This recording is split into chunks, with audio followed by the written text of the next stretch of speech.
आज आपको हनुमान जी एक लोक कथा के बारे में बताने जा रहा हूं, जिसका विवरण संसार के किसी भी पुस्तक में आपको शायद ही मिलेगा। जय श्री राम। कथा का आरंभ तब का है जब बाली को ब्रह्मा जी से ये वरदान प्राप्त हुआ कि जो भी उससे युद्ध करने उसके सामने आएगा, उसकी आधी ताकत बाली के शरीर में चली जाएगी और इससे बाली हर युद्ध में अजय रहेगा। सुग्रीव बाली दोनों ब्रह्मा के औरस वरदान द्वारा प्राप्त पुत्र हैं और ब्रह्मा जी की कृपा बाली पर सदैव बनी रहती है। बाली को अपने बल पर बड़ा घमंड था। उसका घमंड तब और भी बढ़ गया जब उसने करीब करीब तीनों लोकों पर विजय पाए हुए रावण से युद्ध किया और रावण को अपनी पूंछ से बांधकर 6 महीने तक पूरी दुनिया घूमी। रावण जैसे योद्धा को इस प्रकार हराकर बाली के घमंड का कोई सीमा न रहा। अब वो अपने आप को संसार का सबसे बड़ा योद्धा समझने लगा था और यही उसकी सबसे बड़ी भूल हुई। अपने ताकत के मद में चूर एक दिन एक जंगल में पेड़ पौधों को तिनके के समान उखाड़ फेंक रहा था। हरे भरे वृक्षों को तहस नहस कर दे रहा था। अमृत समान जल के सरोवरों को मिट्टी से मिलाकर कीचड़ कर दे रहा था। एक तरह से अपने ताकत के नशे में बाली पूरे जंगल को उजाड़ कर रख देना चाहता था और बार बार अपने से युद्ध करने की चेतावनी दे रहा था। है कोई जो बाली से युद्ध करने की हिम्मत रखता हो? है कोई जो अपने माँ का दूध पिया हो, जो बाली से युद्ध करके बाली को हरा दे? इस तरह की गर्जना करते हुए बाली उस जंगल को तहस नहस कर रहा था। संयोगवश उसी जंगल के बीच में हनुमान जी राम नाम का जाप करते हुए तपस्या में बैठे थे।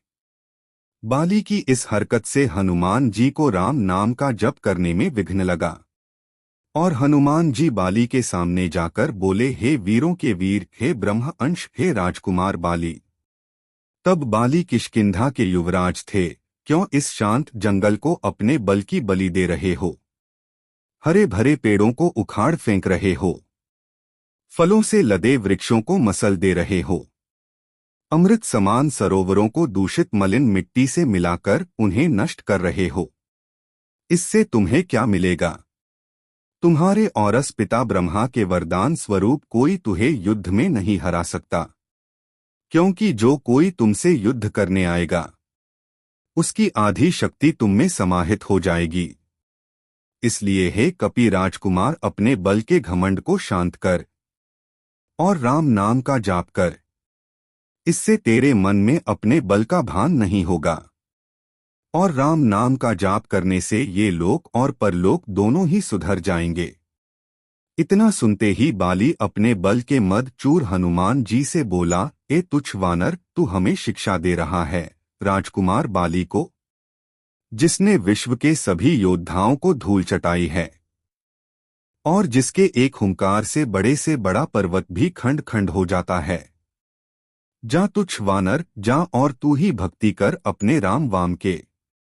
और जिस राम की तू बात कर रहा है वो है कौन?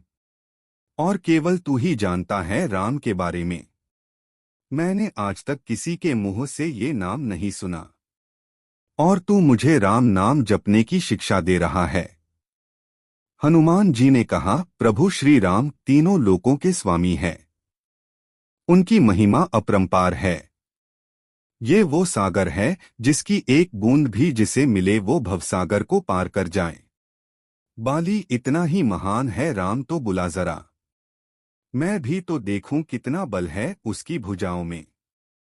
बाली को भगवान राम के विरुद्ध ऐसे कटु वचन हनुमान जो को क्रोध दिलाने के लिए पर्याप्त थे। हनुमान ए बल के मद में चूर बाली, तू क्या प्रभु राम को युद्ध में हराएगा? पहले उनके इस तुच्छ सेवक को युद्ध में हराकर दिखा। बाली, तब ठीक है, कल के कल नगर के बीचों बीच तेरा और मेरा युद्ध होगा। हनुमान जी ने बाली की बात मान ली। बाली ने नगर में जाकर घोषणा करवा दिया कि कल नगर के बीच हनुमान और बाली का युद्ध होगा। अगले दिन तय समय पर जब हनुमान जी बाली से युद्ध करने अपने घर से निकलने वाले थे, तभी उनके सामने ब्रह्मा जी प्रकट हुए। हनुमान जी ने ब्रह्मा जी को प्रणाम किया और बोले, हे जगत पिता, आज मुझ जैसे एक वानर के घर आपका पधारने का कारण अवश्य ही कुछ विशेष होगा।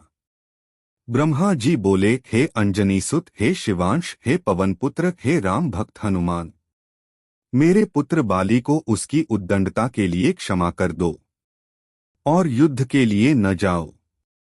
हनुमान जी ने कहा, हे प्रभु, बाली ने मेरे बारे में कहा होता तो मैं उसे क्षमा कर देता, परंतु उसने मेरे आराध्य श्री राम के बारे में कहा है, जिसे मैं सहन नहीं कर सकता, और मुझे युद्ध के लिए चुनौती दिया है, जिसे मुझे स्वीकार करना ही होगा।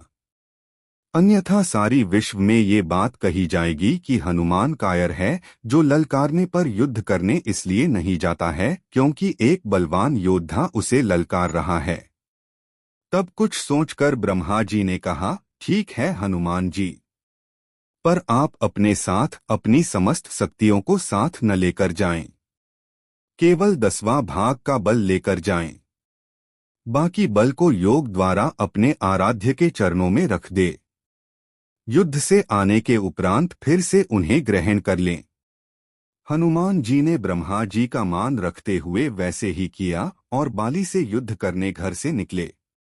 उधर बाली नगर के बीच में एक जगह को अखाड़े में बदल दिया था और हनुमान जी से युद्ध करने को व्याकुल होकर बार बार हनुमान जी को ललकार रहा था। पूरा नगर इस अद्भुत और 2 महायोद्धाओं के युद्ध को देखने के लिए जमा था। हनुमान जी जैसे ही युद्ध स्थल पर पहुंचे, बाली ने हनुमान को अखाड़े में आने के लिए ललकारा। ललकार सुनकर जैसे ही हनुमान जी ने एक पांव अखाड़े में रखा, उनकी आधी शक्ति बाली में चली गई। बाली में जैसे ही हनुमान जी की आधी शक्ति समाई, बाली के शरीर में बदलाव आने लगे। उसके शरीर में ताकत का सैलाब आ गया।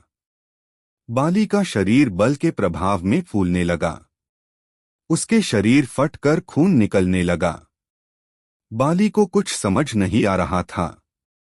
तभी ब्रह्मा जी बाली के पास प्रकट हुए और बाली को कहा, पुत्र, जितना जल्दी हो सके यहाँ से दूर, अति दूर चले जाओ। बाली को इस समय कुछ समझ नहीं आ रहा। वो सिर्फ ब्रह्मा जी की बात को सुना और सरपट दौड़ लगा दिया। 100 मील से ज्यादा दौड़ने के बाद बाली थककर गिर गया। कुछ देर बाद जब होश आया तो अपने सामने ब्रह्मा जी को देखकर बोला, ये सब क्या है? हनुमान से युद्ध करने से पहले मेरा शरीर का फटने की हद तक फूलना, फिर आपका वहां अचानक आना और ये कहना कि वहां से जितना दूर हो सके चले जाओ, मुझे कुछ समझ नहीं आया। ब्रह्मा जी बोले, पुत्र, जब तुम्हारे सामने हनुमान जी आए तो उनका आधा बल तम में समा गया, तब तुम्हें कैसा लगा? बाली, मुझे ऐसा लग जैसे मेरे शरीर में शक्ति की सागर लहरें ले रही है। ऐसे लगा जैसे इस समस्त संसार में मेरे तेज का सामना कोई नहीं कर सकता। पर साथ ही साथ ऐसा लग रहा था जैसे मेरा शरीर अभी फट पड़ेगा। ब्रह्मा जो बोले, हे बाली, मैंने हनुमान जी को उनके बल का केवल 10वां भाग ही लेकर तुमसे युद्ध करने को कहा, पर तुम तो उनके 10वें भाग के आधे बल को भी नहीं संभाल सके।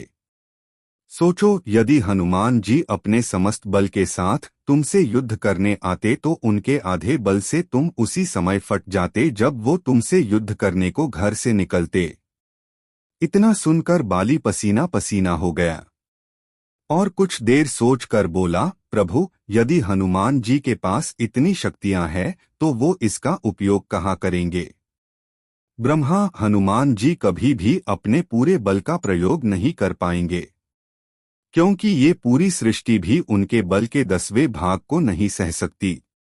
ये सुनकर बाली ने वही हनुमान जी को दंडवत प्रणाम किया और बोला, जो हनुमान जी जिनके पास अथाह बल होते हुए भी शांत और राम भजन गाते रहते हैं, और एक मैं हूँ जो उनके एक बाल के बराबर भी नहीं हूँ और उनको ललकार रहा था, मुझे क्षमा करें। और आत्मग्लानि से भरकर बाली ने राम भगवान का तप किया और अपने मोक्ष का मार्ग उन्हीं से प्राप्त किया। तो बोलो, पवनपुत्र हनुमान की जय। जय श्री राम, जय श्री राम। कृपया ये कथा जन जन तक पहुंचाएं और पुण्य के भागी बने। जय श्री राम, जय हनुमान।